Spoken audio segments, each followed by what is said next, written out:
in-house research and experimenting. Two key factors that really drove Neil Morris's business from where it was to the amazing position it's in. Welcome to the session, Neil. How are you? Hi, I'm good, thank you. How you doing? Doing great. Thank you very much. Thank you for joining. Let's get straight into it. So, tell us a bit more about your business and what kind of services you're providing at the moment. Sure. So the 10-second elevator pitch is that we help build brands above their competition through beautifully crafted 3D animation. But what that really means is that we create great content for brands, for businesses that they can use across their social channels or for advertising, and using skills like 3D animation, 2D animation, even live filming, and a mixture of visual effects. Interesting. Well, I love the elevator picture. They're really polished as it can be. So, Neil, earlier on we were talking about generally what's contributed to your successes, and you really alluded to the fact that you've actually got staff members kind of dedicated to doing research, experiment, and also working with AI, and that's kind of helped you grow to where you are. People listening to this video probably also thinking AI is going to take over our jobs, as damn is going to replace what we can do. But you've seen it from a different angle. Tell us a bit more about how you're seeing it. Yeah, no, I believe that actually it's really useful to have tools that can speed up the process. So, we do a lot of work and it's very time consuming, especially when in the animation world. And so when tools come out that I see will actually benefit us and allow us to be able to create a piece of content that might have taken a week 3 years ago, and we can do it in a day, I don't see how that can be a negative thing. I think that what's going to happen is that a lot of people who are scared of how AI is going to affect their jobs will find that actually within this new ecosystem that there's actually a different job for them, a different role. And so we very much believe in pushing to our clients that they should be using this technology. They should be creating things that are sort of new and stylish. I was mentioning to you earlier that we actually just did a job for Red Bull recently where we used some AI tools called nerfs, where we created an effect that looked like they were gamers who play FORTNITE, looked like they were falling out of the sky around the venue where they were going to play in a big tournament. So we're already using this in our workflow. Wow. And how do you find your clients or clients react to the fact that you're using AI technology, etc., to create these speedy environments? What's their reaction and feel to that? I actually have found that it's extremely positive. Like I'm finding people coming to us because we're advertising the fact that we're using AI tools. Like people want to be seen to be doing this. I think there's a big push within inside a lot of businesses to embrace the AI tools that are out there and actually help speed up processes. And if a client thinks, well, if I'm going to make a piece of content and I can do it in 3 days rather than 2 weeks, then surely that's going to save me money. Why would I not want to embrace that? Absolutely. Absolutely. Why would you not? Talking about embracing, in your world especially, with the whole world itself, but in your industry especially, there's a lot of change taking place. But we can also translate change to so many industries, whether they're accountants, solicitors, or graphic designers. AI is just changing the way people do everything, almost by the month. So, what advice would you give to people on how to embrace change, generally speaking, in business?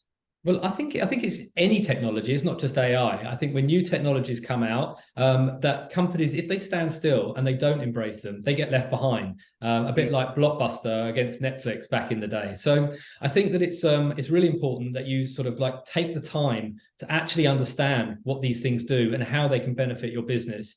And it could be as simple as moving from things like Excel to some new technology that does and automates your systems, and that might just save you time. It might not actually change the role of someone's job. It just might free up more time for them to do other things that are more important to your business, like bringing in new customers, than it is to do the actual sort of like button pushing. And so I'd say to anybody who's interested in AI and how it can help their business, research is absolutely fundamental. I mean, in my industry, there are probably at the moment over 3,000 different AI pieces of software out there that you can use to help create content, whether that's sort of creating a 3D model of something or whether that's helping you with an editing process, or whether that's even things like generating subtitles and human voices and avatars that are clones of yourself that you can type in what you want it to say.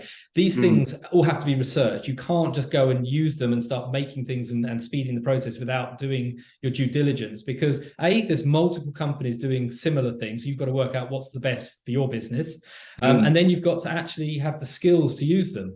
And so what we're doing at Emotive 3D is we're spending time learning how to use all these tools, so that when a client comes along with a specific request, we know that tool is going to be the best tool to help get that result in the time that they want to do it. And then we'll have the skills to be able to do it as well. We won't need to do the research once the jobs come in. We've done it pre and we're ready to go. Perfect. So you're kind of lining up your toolkit and understanding how to use each tool. So when a client does come along, you're ready to use it and almost make it for free. Amazing. Now, you mentioned a very important point around, if it's going to save me time, I'll probably invest in it.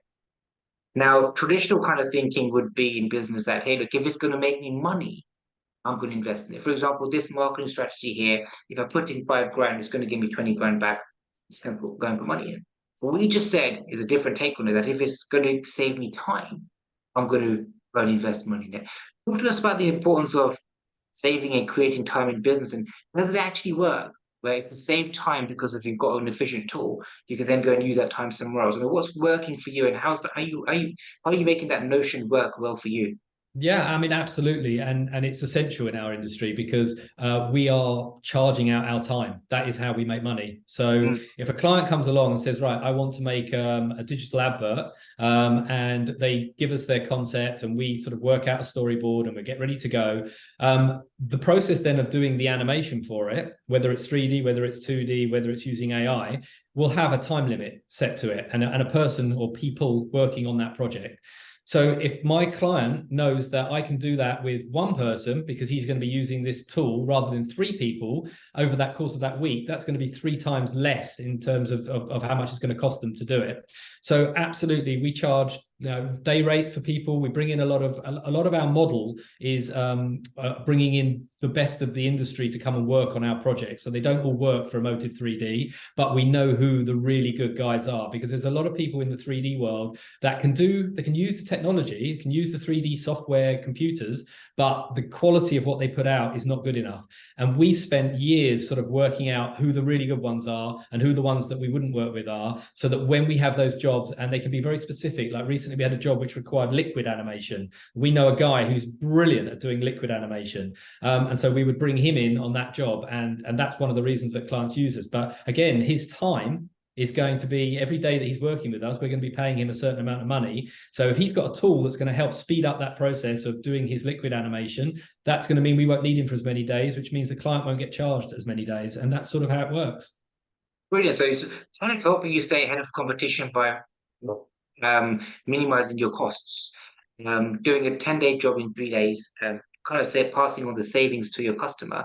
So it kind of makes you look good that, hey, look, you can get the same job done as somebody else who would have taken 10 days, but you're doing it in 3 days. And hey ho, makes you more price competitive from that perspective. Amazing. Correct. The one thing I would just mention with AI is it is very new, and a lot of these things are still in beta. So although we're learning them, we can't necessarily use all of them, because some of them are not quite good enough yet. But we are looking, because we're thinking ahead, and we know that in 2 years' time, that is going to be an amazing piece of software. It's just not quite there yet. So there's still quite a lot of our jobs that we have to do manually, but we know what's coming, and we're very excited about it. Yeah, amazing. Quick question. How do you measure success in your business? How do we measure success? Yes. We measure our success based on our customers returning. That for us is the key to our business, because I have to be honest with you, I don't think we have one customer in our business that isn't somebody that we've worked with in the past. So they are coming back, and that's how we've grown our business, through either, when I say that we haven't worked with them before, they've come because of somebody that we know.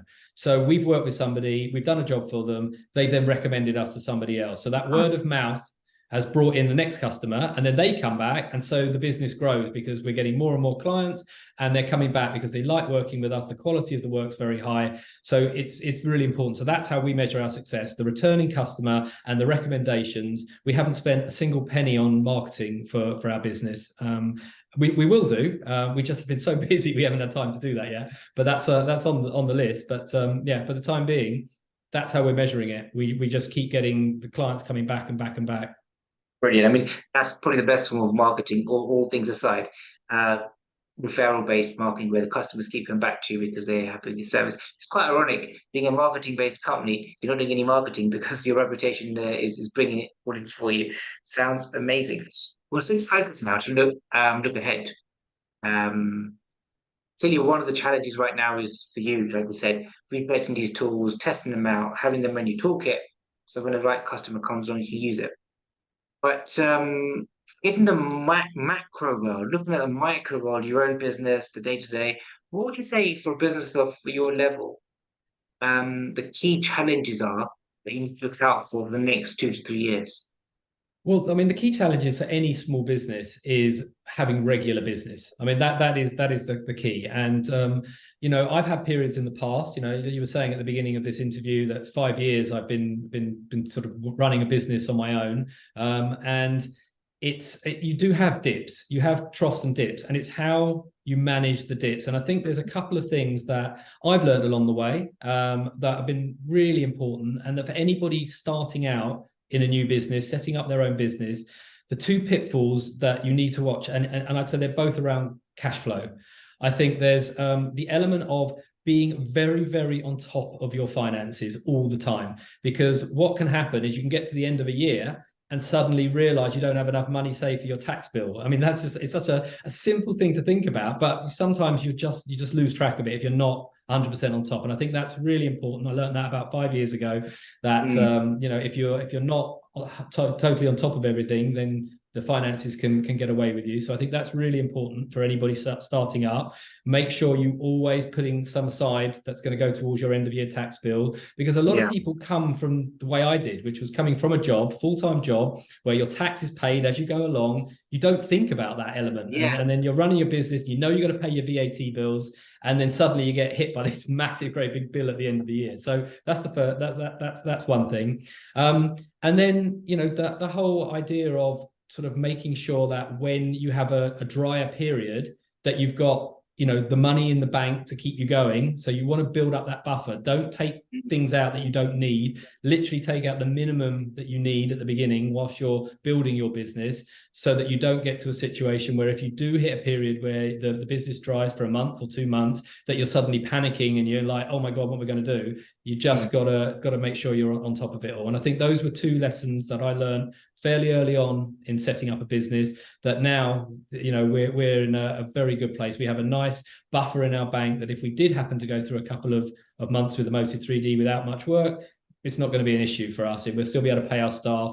We're in a very good place. And these are all learnings. You have to go through those moments to sort of make sure that you understand it properly, so that you don't ever have that situation again.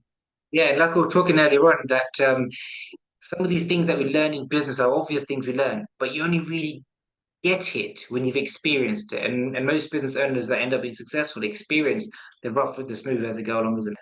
Yeah, and I would say that some of the most successful people in the world will tell you that there were failures along the way. They don't call them failures; they call them learnings, as you know. So, you know, you have to go through those experiences, probably is a better word, to sort of come out a more savvy businessman at the end of your journey. Absolutely, absolutely. As I think was it Simon Sinek said it, learn how to fail fast, so you get out the other end quicker, faster, and better. Final question. We're running out of time, but I really want to ask you, what advice would you give to an 18-year-old person coming out of college, university, or studies, or whatever you call it? What advice would you give to them to be successful in their entrepreneurial life if they want to be entrepreneurs?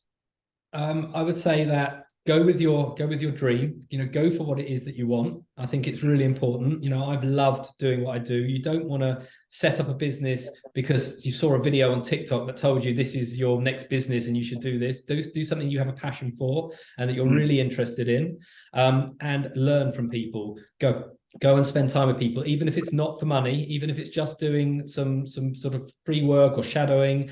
Go into those businesses that do similar things and spend time with those people and understand that. I've had students come and spend time with us. They want to learn about animation and marketing, and so they come and sit and they learn. I actually had one guy recently who was really interested in esports. We just happened to have a big job come in, one of the Red Bull ones, and so he was so excited. It was for a game called Valorant, which I knew nothing about this game, and he played it and he knew it, and he was just like, he was helping. He was just so useful to have him around. So he went away back to school with this sort of like so excited about what he'd spent time doing that he didn't even realize he could get a job that would involve his passion, which was gaming. So without being a gamer. So you can learn a lot just from spending time with people who are doing these things.